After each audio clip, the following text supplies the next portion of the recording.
ហើយអ្វីដែលខ្ញុំចង់ចែកម្លែកក្នុងពេលនេះគឺវីដេអូឃ្លីបមួយដែលលោកអប់រំជនបរទេសហើយខ្ញុំគិតថាមានន័យខ្លឹមសារគួរដល់ការស្ដាប់មែនទែនហើយបងប្អូនដែលជាអ្នករៀនភាសាអង់គ្លេសមួយខ្ញុំក៏អាចស្ដាប់ភាសាអង់គ្លេសក្នុងនឹងបានដែរព្រោះមានភាសាអង់គ្លេសនៅក្នុងនឹងពលជនបរទេសបើអត់មានភាសាអង់គ្លេសគឺស្ដាប់អត់បានទេអញ្ចឹងយើងអាចស្ដាប់សិក្សាភាសាអង់គ្លេសផងស្ដាប់ពីទស្សនៈអប់រំរបស់លោកផងអញ្ចឹង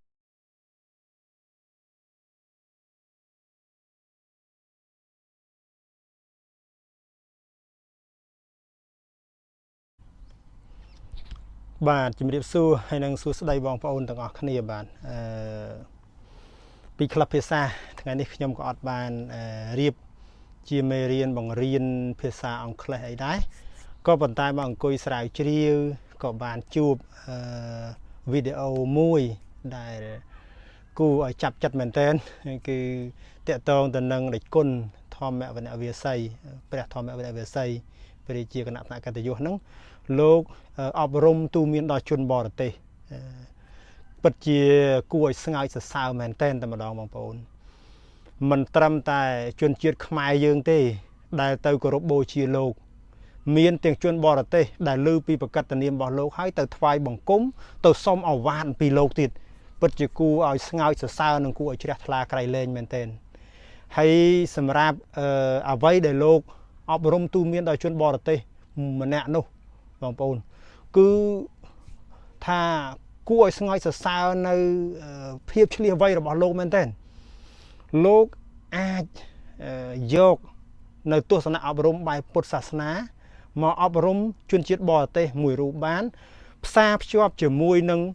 រឿងរ៉ាវរបស់បុគ្គលជោគជ័យនៅលើពិភពលោកនេះដែលគេទទួលស្គាល់ថាជាបុគ្គលជោគជ័យធំបំផុតខ្លាំងបំផុតរបស់ពិភពលោកគឺមហាសេដ្ឋី Elon Musk រឿងដែលលោកមានថេរដីកាទូមានដល់ជនបរទេសម្នាក់នោះគឺឲ្យជនបរទេសម្នាក់ហ្នឹងរក្សាជំហររបស់ខ្លួនឲ្យនឹងត្រូវធ្វើដំណើរទៅណាគោលដៅយើងនៅទីណារក្សាជំហរហើយប្រឹងប្រែងអនុវត្តឆ្ពោះទៅកាន់ទីដៅហ្នឹងដោយលោកលើកឡើងពីរឿង Elon Musk ថាមានក៏ដោយក្រក៏ដោយបើសិនបើយើងរក្សាជំហររក្សាគោលដៅរបស់យើងបានរឹងមាំយើងទៅតាមផ្លូវរបស់យើងប្រកបជាជោគជ័យខ្ញុំជឿថាបងប្អូនគ្រប់គ្នាក៏ជាមនុស្សដែលប្រាថ្នានៅជោគជ័យដូចគ្នាប្រាថ្នានៅការរីកចម្រើនដូចគ្នាអ្នកណាក៏ចង់បានការរីកចម្រើនការជោគជ័យទោះបីក្នុងវិស័យណាក៏ដោយបើសិនបើខ្លួនឯងជាអ្នកសិក្សាមានឆន្ទៈមានគោលបំណងចង់បាននៅលទ្ធផលសិក្សាល្អចំណេះដឹងខ្ពង់ខ្ពស់អញ្ចឹងគោលដៅរបស់ខ្លួនគឺចំណេះដឹងខ្ពង់ខ្ពស់ហើយនឹងសេចក្តីសម្រេចខាងការសិក្សាហ្នឹងអញ្ចឹងបើអត់រក្សាជំហរអត់មាំទាំទៅកាន់គោលដៅទេក៏អត់ជោគជ័យដែរអាហ្នឹងគឺជាអ្វីដែលគួរសិក្សាអញ្ចឹងសម្រាប់បងប្អូនទាំងអស់គ្នាការងារអីក៏ដោយមិនថាតែការសិក្សាការធ្វើការរកស៊ីអីអាវ៉ាតរបស់លោកប្រទានអាវ៉ាតខ្លីទេក៏ប៉ុន្តែបើសិនបើយើងចេះយកមកគិតសម្របសម្រួលក្នុងរឿងជីវិតប្រចាំថ្ងៃរបស់យើងរក្សាជំហររបស់យើងឲ្យបានធ្វើដំណើរទៅកាន់គោលដៅរបស់យើងបើបងប្អូនជាអ្នករកស៊ីប្រកបដោយសុចរិតទៅហើយគោលដៅរបស់យើងថាមួយឆ្នាំត្រូវរីកចម្រើនទៅណារក្សាជំហររបស់យើងកុំបោះបង់ការតាំងចិត្តរបស់យើងតាមពិតទៅនៅក្នុងធម៌ក៏ព្រះអង្គធម្មវនវាស័យលោកឧស្សាហ៍លើកឡើងដែរតកតងរឿងអធិបាតធម៌ហ្នឹងខ្ញុំធ្លាប់ស្ដាប់ឃ្លីបខ្លះលោកនិយាយពីរឿងអធិបាតធម៌គឺឆន្ទៈវិរិយៈចិត្តវិមង្សាមានន័យថាមានការតាំងចិត្តតាំងចំហរបស់ខ្លួនឯងឲ្យមាំទាំព្យាយាមបាទឆន្ទៈវិរិយៈព្យាយាមដើម្បីសម្រេចគោលដៅរបស់ខ្លួនចិត្តហ្នឹងគឺត្រេះរិះពិចារណារកឧបាយយ៉ាងណាដើម្បីការងារប្រកបដោយប្រសិទ្ធភាពហើយវិមង្សាគឺឆ្លៀសវៃវៀងវៃបន្ទាប់ពីគិតរកឧបាយហើយត្រូវវៀងវៃក្នុងការអនុវត្តក្នុងការប្រព្រឹត្តនឹងទៀតអាហ្នឹងគឺជាគោលការណ៍នៃជោគជ័យក្នុងជីវិតតាមពិតទៅបើសិនបើយើងនិយាយពីរឿងព្រះអង្គគ្រូលោកជាប្រសង់ព្រះអង្គជោគជ័យក្នុងជីវិតក្នុងជីវិតអ្នកបួសលោកជោគជ័យណាលោកលះបង់ពេលវេលានៃជីវិតរបស់លោករៀនសូត្រមានចំណេះដឹងខ្ពង់ខ្ពស់ទី2លោកចំណាយពេលវេលារបស់លោកទៅប្រព្រឹត្តបដិបត្តិធម៌តាមអ្វីដែលលោកបានរៀន ហើយទី3ដែលអស្ចារ្យនោះគឺលោកកសាងសមិទ្ធផលសម្រាប់សង្គមជាតិរួមជាមួយនឹងផ្ដល់ឱវាទតាមរយៈចំណេះដឹងរបស់ព្រះអង្គចែករំលែកដល់ប្រជាជនទូទាំងប្រទេសខ្ញុំនៅតែស្ងើចសរសើរលោកជាប់មិនដាច់ទេនៅរឿងមួយគឺរឿងដែលលោកតែងតែដាស់តឿនប្រជាជនខ្មែរគ្រប់មជ្ឈដ្ឋានទាំងអស់ឲ្យរួបរวมគ្នាឲ្យសាមគ្គីគ្នាកុំឆ្លោះទាស់តែងគ្នាប្រយោជន៍ដើម្បីឲ្យសង្គមជាតិរីកចម្រើនទៅមុខអាហ្នឹងគឺជាបតីរបស់លោកបតីដ៏ល្អរបស់លោកសម្រាប់ជាតិសាសន៍មួយនេះដ៏ល្អដល់កំសត់មួយនេះនិយាយទៅយើងថាជាតិសាសន៍របស់យើងជាជាតិសាសន៍ដ៏កំសត់ហេតុអីបានថាកំសត់ក្នុងប្រវត្តិសាស្ត្ររបស់យើងតាំងពីសម័យឧដុង្គដើមសម័យឧដុង្គមកគឺត្រូវយាយីឈ្លានពានដោយប្រទេសជិតខាងខាងកើតខាងលិចខាងកើតខាងលិចជាប់រហូតមកដល់ដំណាក់កាលចុងក្រោយថាអស់អ្នកជិតខាងយាយីឲ្យបារាំងមកដាក់អាណានិគមគៀបសង្កត់ផុតពីបារាំងមកកសាងប្រទេសរីកចម្រើនទៅបានប្រហែលជាង10ឆ្នាំចាប់ផ្ដើមមានសង្គ្រាមរ៉ាំរ៉ៃបន្តទៀតដូររបបពីសង្គមរាជនិយមមករបបលន់នល់នៅមិនសុខខ្មែរក្រហមវាយលន់នល់កាន់កាប់ប្រទេសទៀតបាទហើយបានថ្នាក់ដឹកនាំអិសរាជជនជាន់ខ្ពស់សម័យនេះបង្កើតរណសេរីសាមគ្គីរួបរวมជាតិហើយរណសេរីសាមគ្គីសង្គ្រោះជាតិមកវាយបហារបបខ្មែរក្រហមឲ្យដួលរលំហើយចាប់ផ្ដើមកសាងមកពីពេលនោះមកបាត់ដៃទៅទេកសាងរហូតមកហើយក៏មិនទាន់ចប់សង្គ្រាមពេញលេញដែរបងប្អូនពីឆ្នាំ79រហូតដល់98បានយើងអាចសន្មតថាប្រទេសយើងចប់សង្គ្រាមពេញលេញមានឯ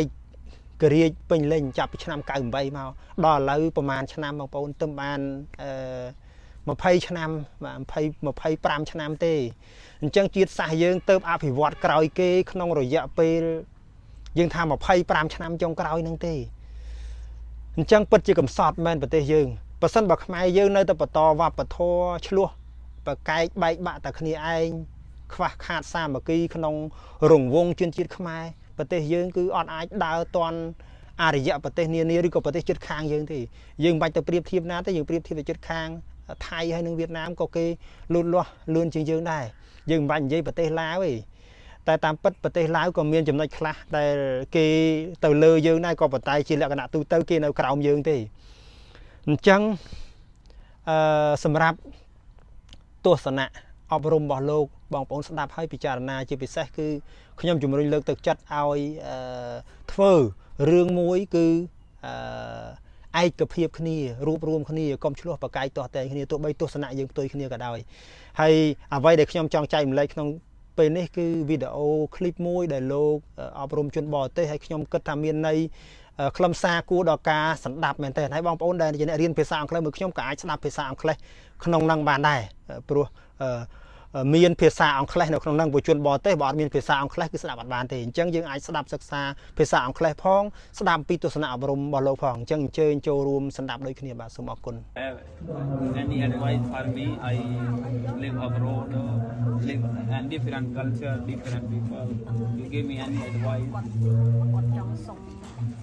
ដំបូងមានតើគួរតែឲ្យគាត់មាន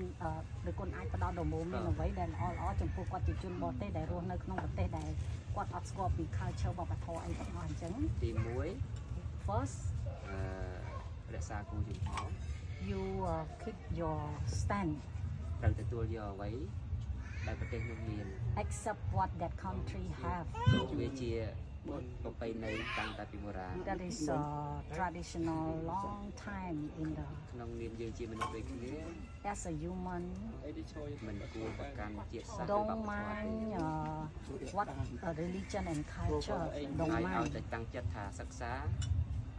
if you keep in your mind you want to learn ការរស់នៅតាមមានទម្លាប់និងពង្រៀនយើងដោយខ្លួនឯង yeah the way you're living life will teach you automatically ហើយសូមឲ្យយើង yes please រក្សាគោលជំហរឲ្យបានល្អ please